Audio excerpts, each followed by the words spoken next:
Yo guys, welcome back to a brand new video. In today's video, boys, I'm actually going to be doing a video on how to find the perfect sensitivity for you. That's right, this video is all catered around you guys. So if you could do me a huge favor, and if you just go down below and drop a comment right now on if you are on the perfect sensitivity already, or you need help with your sensitivity after this video, if it didn't clear it up enough, then make sure to go down below, drop a comment, and I'll help every single one of you that comments on this video. And yeah, let's get into it. So I actually had a few comments on my last video. If you guys haven't seen that, it's pretty much like a settings video. So if you guys want to watch that after, then you can, but that's besides the point. Pretty much, I had a few comments asking, you know, how do I know if this sensitivity is for me? And the best way I can say that is if you find a sensitivity that you're kind of willing to work with, you know, if you want to move up your sense, if you want to be like a more technical player, bit more buildy, bit more kind of flashy, you know, like kind of like a linear style, but you want to be on exponential like myself, what you want to do is you want to go into a custom match, go into an aim map, and I'm going to leave a few down below in the comments that you guys can follow, because the ones that I use I think are top tier. So you want to go into a custom match, find a tracking map where you can track the enemies while they're falling, or if they're going up in the air, or if they're moving from your screen left to right, right to left, anything like that. Go into one of them maps and then pretty much track your enemy on the sensitivity that you're on. And if you guys are literally missing the enemy because you're too slow, then you know you need to move your sensitivity up, and vice versa the other way. If you guys are moving too fast and you can't control, you know, you're missing shots by miles, they're miles behind and you're miles ahead, then you know that you need to move your sensitivity down. And before moving your sensitivity, I'd mess around with the dead zones, you know, because dead zones are most important as well within Fortnite. You know, they really do make a massive difference. Just because you've copied someone's settings, you might not be the same as them because they have a different dead zone, or their controller might be brand new, your controller might be worn, so you can't have the same dead zones as someone else. So go on, and as soon as you have the least amount of stick drift, if you have no stick drift on your dead zones, which pretty much stick drift means if you can leave a controller and your controller doesn't wander, you know, your character's not running, anything like that, that pretty much sums up stick drift. So as soon as you've actually mastered the stick drift situation, you know, you're not getting stick drift on your controller, go and track your enemies, see what your sensitivity is like. If it's too slow, move it up. If it's too fast, move it down. So that pretty much sums up the tracking side of it. When we're talking about just your normal sensitivity, personally, what I play on is I play on a little difference. I play on a higher vertical than I do horizontal, mainly because the flick shots that you guys are going to master in Fortnite. You know, with these, that's really what you want to be mastering, is them flick shots. You know, you want to be able to just like flick up if it's the headshot if you kind of see someone, or, you know, move it down if your crosshair's a bit too high.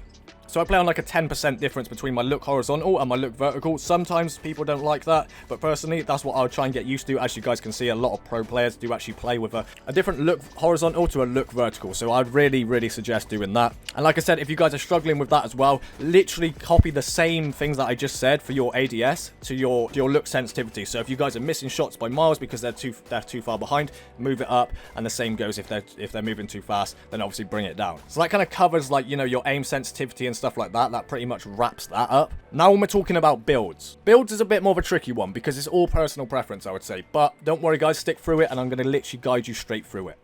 So pretty much what I would suggest is go into a custom match. Again, you find out a lot of this through custom matches and stuff like that, you know, creative, anything like that, or just a free build map, and go in there and see how you are building. If you're really good at building, but you're struggling with editing, see how you are with building and see how you are with editing. If you feel like you're very slow and you feel like, you know, this is a bit sluggish, then, like, again, move it up. I would normally suggest for people that really want to get good at building, I would suggest going at like a 1.6 build, 1.8 build. Start from there and then work your way up. If you feel like you can go faster, but without jeopardizing missing builds, overbuilding, anything like that, then work from like a 1.8, 1.6, see how you guys work, see how you guys get on.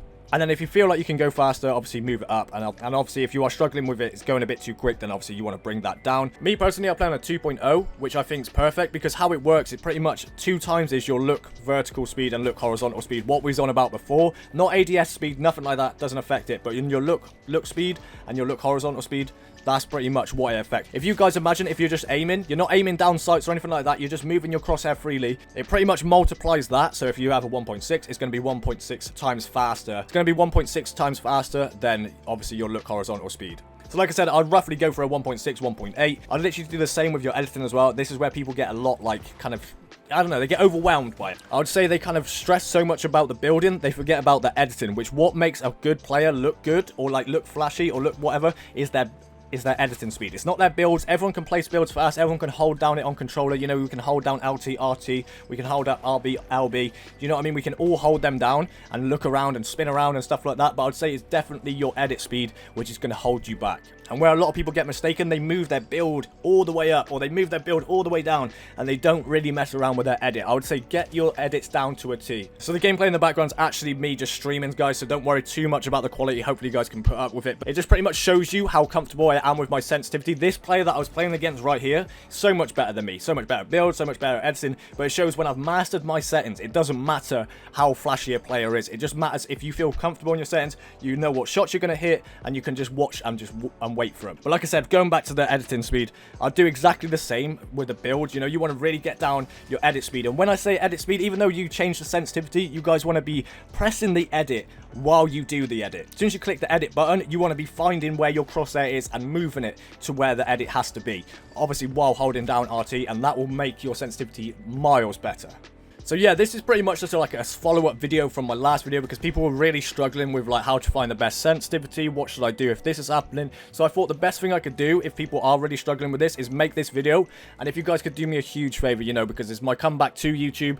This video is a bit of a stray one. I would never normally make it, but I've seen a few comments, so I thought I'd cater to you guys. If you could just do me a huge favor by, you know, dropping a like, dropping a comment. Don't worry too much about subscribing if you guys are new, but if you want to, you can, you know, the button's down there. But I'd much appreciate it if you did just comment down there, because it just kind of helps me. It helps me see what you guys want to see, and then it kind of motivates me to make videos. But yeah, guys, I thought I'd just make this very kind of like compact video on how to find the perfect sensitivity for you, because I feel like people are struggling this season, and this season is a bit of a different one because we're going back to using red dot sights. We're back to using SMGs and stuff like that instead of just a shotgun AR meta. So hopefully you guys did enjoy this video. If you guys want to see another video similar to this or anything like that, like I said, go down below. I'm making all my videos this year what you guys want to see. So yeah, it's been your boy Aaron, and I'll catch you guys in the next one. Peace.